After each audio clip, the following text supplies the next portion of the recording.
Bapak Ibu penguji yang saya hormati, perkenalkan saya Yunifa Elwijaya. Saya bekerja di SMA Negeri 4 Kandis, Kabupaten Siak, Provinsi Riau.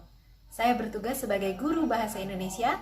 Saya telah menyelesaikan pendidikan profesi guru angkatan ketiga tahun 2021, jurusan Bahasa Indonesia, Universitas Bengkulu. Pada saat ini, saya mengikuti uji kinerja praktik pelaksanaan pembelajaran teks anekdot, kompetensi dasar 3.5, mengevaluasi aspek makna tersirat dalam teks anekdot. Bapak Ibu penguji, ini adalah formulir pendaftaran uji kompetensi saya. Sebagai bahan uji kinerja, saya telah menyiapkan perangkat pembelajaran yang akan saya gunakan dalam praktik pelaksanaan pembelajaran pada hari ini, 18 Oktober 2021. Kampus Unip sungguh terpuji. Dosen dan mahasiswa semua ceria. Bapak Ibu penguji yang baik hati, mari kita tonton video saya. Assalamualaikum warahmatullahi wabarakatuh. Assalamualaikum. Waalaikumsalam warahmatullahi wabarakatuh. Baik anak-anak, apa kabarnya hari ini? Baik. Bagus, semangat ya. Karena kita belajarnya di pagi hari, pasti Ibu yakin hari ini anak-anak Ibu belajar bahasa Indonesianya makin semangat. Ya. Kelasnya hari ini sudah bersih ya? Alhamdulillah. Baiklah ketua kelas, silakan dipimpin doanya. Siap bro. Sebelum kita memulai pelajaran, mari kita berdoa menurut agama dan kepercayaan kita masing-masing. Berdoa dimulai.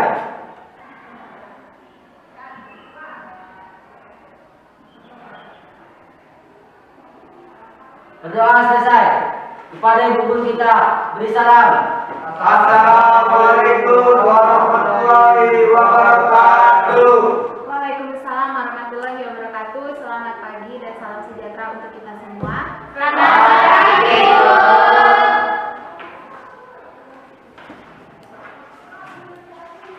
Irwansyah, Hadir bu. Atta Uli Tambah, Aidil Hasibuan, Hadir bu.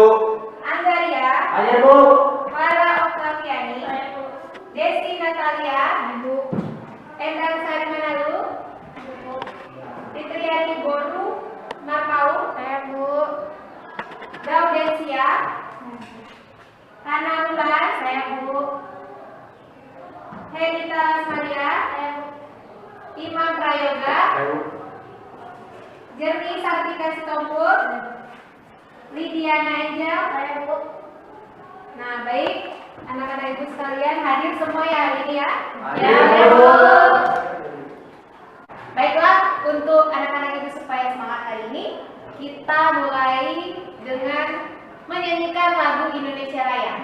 Hiduplah Indonesia Raya. Indonesia.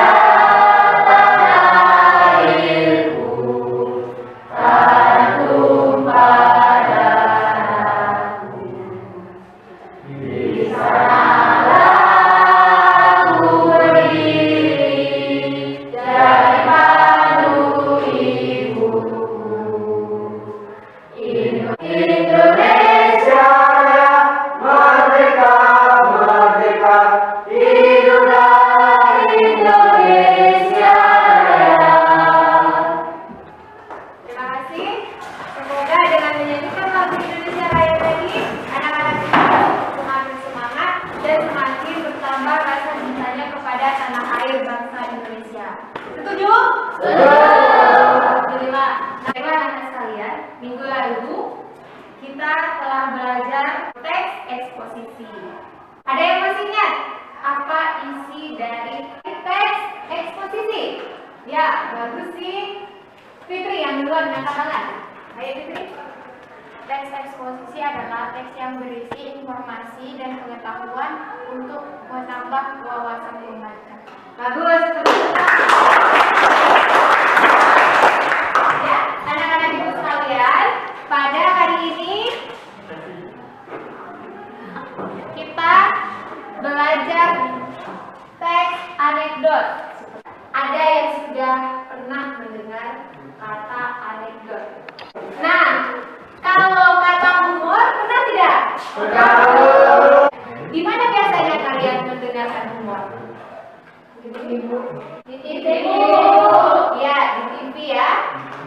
Nah, di TV itu sangat sangat banyak humor. Nah, hari ini kita akan belajar mengenai teks anekdot, di mana tujuan pembelajaran kita pada hari ini adalah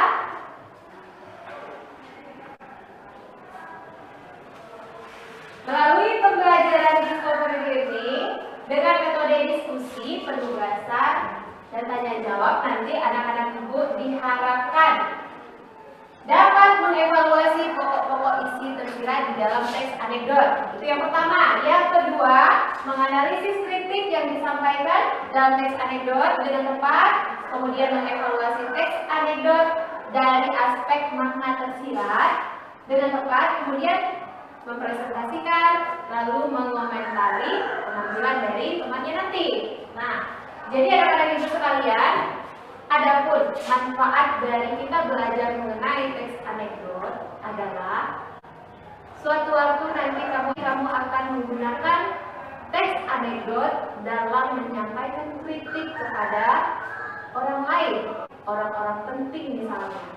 Ya, misalnya itu orang-orang pentingnya ada anggota DPR, kemudian ada Pak Presiden mungkin, atau orang-orang pentingnya dalam hidup kamu misalnya adalah kepala sekolah, guru, orang tua. Nah, kita bisa menyampaikan kritik dan saran kita melalui teks anekdot ini. Ya, itu adalah manfaat dari pembelajaran kita pada hari ini.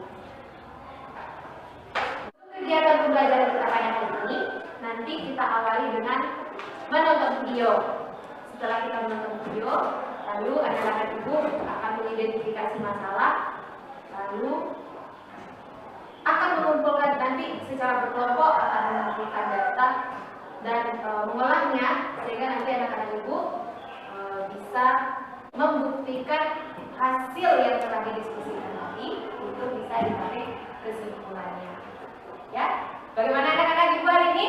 Siap untuk belajar? Siap. Alhamdulillah. Baiklah. Aku baru lulus sekolah, dan di sekolah aku nih terbilang murid yang nakal. Ya, seperti murid nakal pada umumnya gitu, bolos, tidur di kelas, korupsi duit SPP. Dan setelah lulus aku ikut lomba kritik DPR. Disuruh kritik diri sendiri.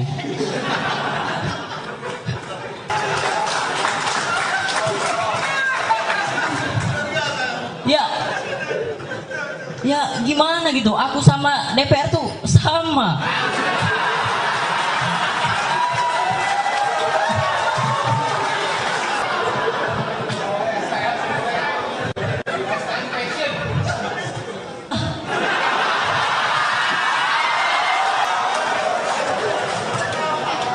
Apa? Ada oknum DPR yang korupsi. Aku juga korupsi. Korupsi duit SPP. Cuman bedanya kalau ketahuan. DPR kalau ketahuan korupsi di penjara, enak. Aku waktu itu pernah ketahuan korupsi duit SPP 100.000. Di GSPR-in sampai nangis. Ada juga oknum DPR yang suka tidur waktu rapat. Aku juga suka tidur di kelas. Cuman kalau aku tidur di kelas tuh suka ileran ya. Nah, aku nggak tahu DPR kalau tidur di gedung DPR ileran atau enggak. Ya aku penasaran aja gitu, apakah rasa iler DPR semanis janji-janjinya.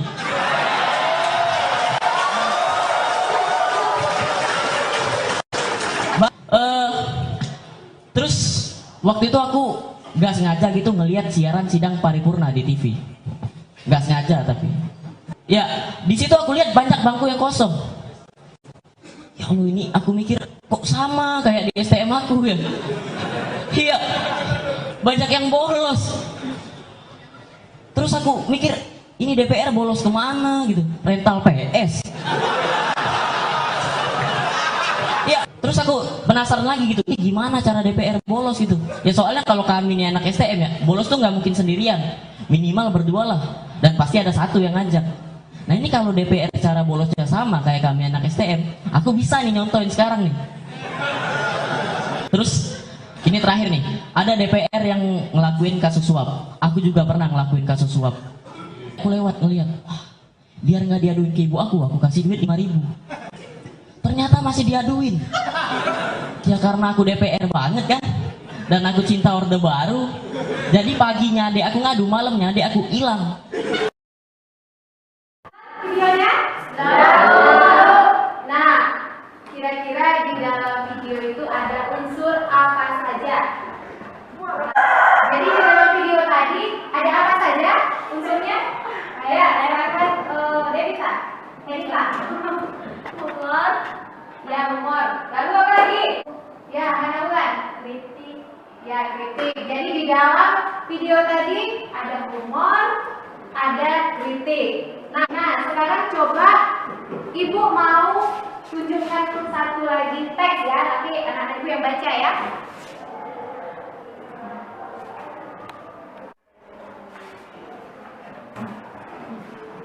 Nah, silakan siapa yang mau baca? Angga sama Alfian, yang kencang suaranya ya. Nah, ini namanya. Oh iya, ini juga ada. Nah, dan Tono, dua orang mahasiswa sedang berbincang-bincang. Tono. Saya heran dengan dosen ilmu politik. Kalau mengajar selalu duduk, tidak pernah mau berdiri. Ah, begitu saja diperhatikan si Ton.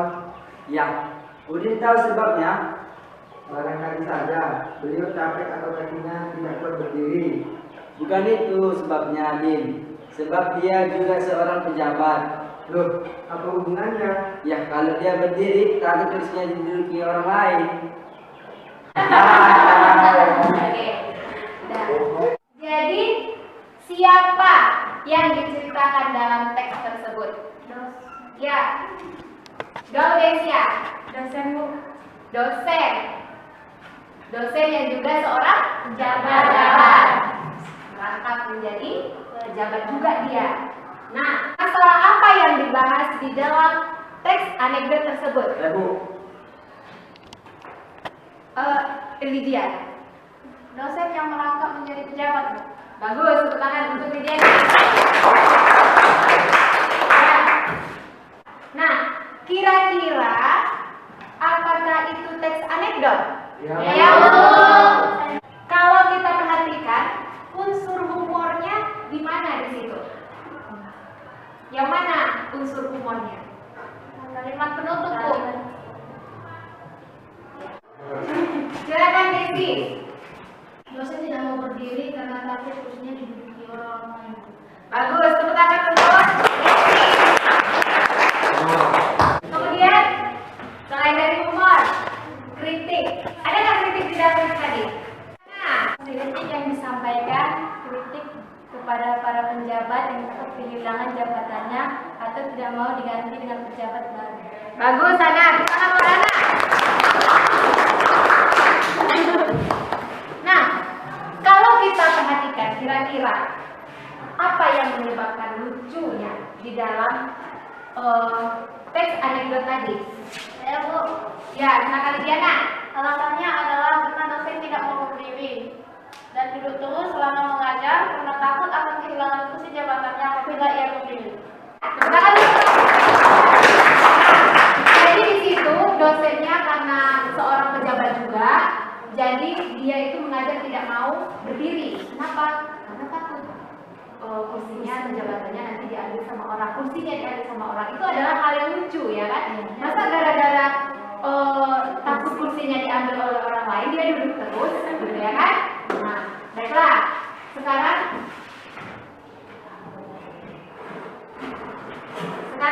pembelajaran kita kan adalah mengambil aspek makna tersirat di dalam teks.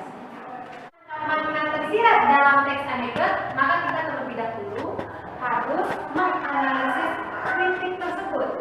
Ya, kritik yang disampaikan secara tersirat.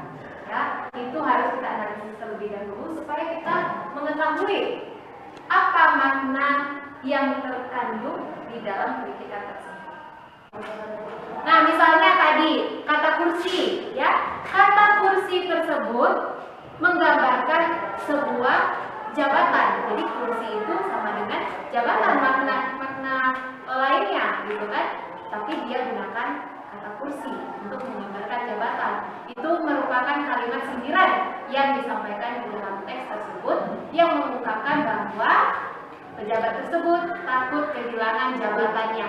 Ya, di dalam teks dibuat pejabat itu takut kehilangan kursinya. Padahal sebenarnya yang dimaksud adalah pejabat takut kehilangan jabatannya. Nah, oleh karena itu sebenarnya di dalam teks anekdot penulis itu tidak menyampaikan untuk orang tersebut yang ada di dalam toko aja. Sebenarnya maksud dia adalah menyindir atau memberikan peringatan, mungkin ya, sindiran atau kritikan kepada semua orang. Semua orang yang punya jabatan biasanya mereka akan merasa takut kalau suatu waktu jabatannya harus diambil oleh orang lain. Padahal pejabat tersebut tidak boleh merasa seperti itu. Karena seharusnya pejabat itu harus dengan lapang dada untuk menerima bahwa suatu saat masa jabatannya itu akan habis, ya. Nah, itulah pesan moral yang disampaikan dari makna tersirat di dalam kritikan yang ada di dalam teks anekdot tersebut, ya. Bisa dipahami anak-anak? Bisa, Bu. Oke, lanjut ya. Nah, sekarang anak-anak Ibu ditugaskan secara berkelompok anekdot dengan judul cara keledai membaca buku. Nah, silakan. Ini adalah teksnya, tapi anak-anak itu nanti secara berkelompok tulisnya di dalam KPD, ya. Nah, silakan bentuk kelompoknya. Pertanyaan kedua adalah mengevaluasi penyebab kelucuan teks anekdot, cara kerja membaca buku. Kemudian kamu analisis kritiknya, ya. Lalu kamu mengevaluasi aspek makna tersirat dalam teks anekdot cara kerja membaca. Saya ulangi, saya berikan waktu 25 menit ya. Akan ditulis langsung di dalam KPD-nya. Berkelompok.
Udin mengajari seekor keledai membaca.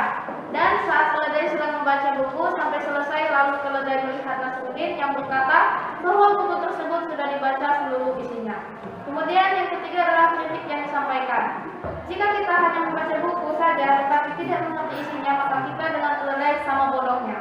Kemudian penyebab kelucuannya, unsur humornya adalah Nasruddin mengajari seekor keledai membaca. Penyebab kelucuannya itu Nasruddin sudah tahu. Baik, tepuk tangan untuk kelompok 1.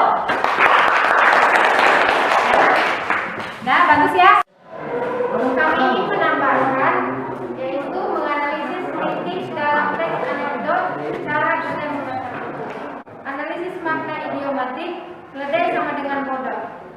Membuka buku tanpa mengerti isinya berarti kita sebodoh keledai, bukan? Maknanya yaitu, Jadi kalau kita juga membuka-buka buku tanpa mengerti isinya berarti kita sebodoh keledai, bukan? Makna tersirat. Kalau kita membaca buku perlu memahami isi buku tersebut. Jika kita hanya membaca buku saja tetapi tidak mengerti isinya, maka kita sama dengan keledai sama bodohnya. bagus. Tepuk tangan dulu.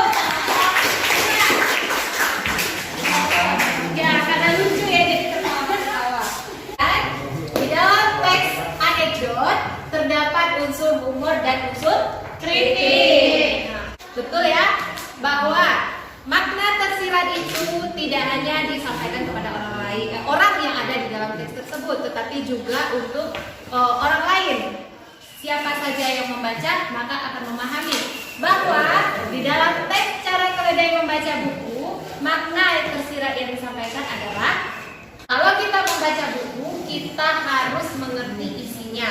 Apabila tidak kita membaca buku, mengerti isinya, berarti sama bodohnya kita dengan keledai. Nah, jadi siapa yang ingin menjadi keledai? Saya, Bu. Tapi bohong. Nah, baik ibu sekalian, semoga setelah memahami makna tersirat di dalam teks cara keledai membaca buku, maka anak-anak ibu sudah mengerti bahwa membaca buku tidak cukup dengan membolak-balik buku saja. Siapa di rumahnya yang kena marah sama orang tuanya harus baca buku, lalu dibolak-baliklah di kamarnya. Siapa? Ayo, saya rata-rata seperti itu ya? Iya, Bu. Itu adalah sebuah pesan moral yang harus dipahami oleh semua orang. Jadi kita tidak boleh berpura-pura membaca buku. Intinya kita di sini harus betul-betul memahami apa yang kita baca. Nah, baiklah anak-anak ibu sekalian, kita sudah sampai di penghujung kegiatan pembelajaran. Nah, siapa yang bisa menyimpulkan pelajaran kita pada hari ini? Saya, Bu. Ya, silakan Anda. Analisis teks anekdot dilakukan dengan menemukan makna idiomatik terhadap kata frasa, klausa atau kalimat. Isi pokok anekdot adalah sindiran kritikan terhadap kejadian dibalut dengan humor. Anekdot adalah cerita singkat dan lucu yang digunakan untuk menyampaikan kritik. Ya, bagus. Tepuk tangan untuk Anda.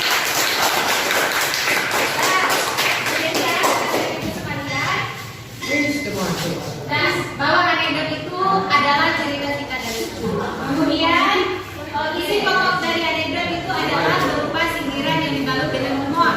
Ya, untuk memahami makna tersirat kita perlu memaknakan secara idiomatik ya. Kita cari makna tersurat itu menjadi apa sih yang tersirat di dalamnya. Kemudian yang terakhir adalah makna tersirat itu merupakan sebuah pesan moral yang akan disampaikan kepada halayak ramai, ya, tidak hanya kepada orang-orang tertentu saja, tetapi kepada semua orang. Nah, baiklah, anak-anak ibu sekalian, coba ibu kembali mengetesnya. Apakah pelajaran kita hari ini berhasil atau tidak? Ya, di dalam teks anekdot ada apa saja? Yang pertama ada yang kedua ada kritik. Kemudian bentuk teks anekdot itu dalam berbentuk dialog. Bentuk dialog atau percakapan. Jadi bentuknya itu berbentuk sebuah cerita. Nah, ya, di sebuah narasi, sebuah cerita. Nah, baiklah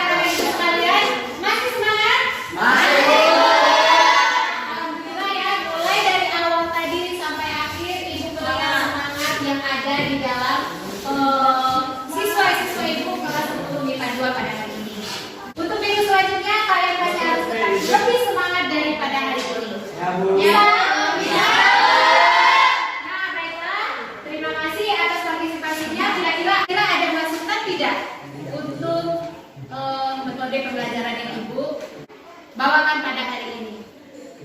Tidak ada, Bu. Sudah cukup? Sudah. Cara Ibu menyampaikan bisa dimengerti? Bisa. Baik, terima kasih. Untuk pertemuan selanjutnya, nanti anak-anak Ibu di rumah silakan mencari teks anekdot. Boleh diambil dari internet ataupun boleh kalian bawa dari media massa atau dari mana saja. Intinya besok kita akan membandingkan teks anekdot dengan teks humor. Apa saja perbedaan dan apa saja persamaannya dengan teks anekdot, ya? Baiklah anak-anak Ibu sekalian. Sampai di sini pertemuan kita pada hari ini. Silakan ketua kelas untuk dipimpin doanya. Siap, Bro. Sebelum kita mulai belajar, maka kita berdoa menurut agama dan kepercayaan kita masing-masing.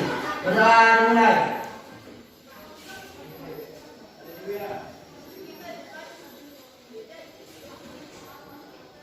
Berdoa selesai. Kepada ibu guru kita, beri salam. Assalamualaikum warahmatullahi wabarakatuh.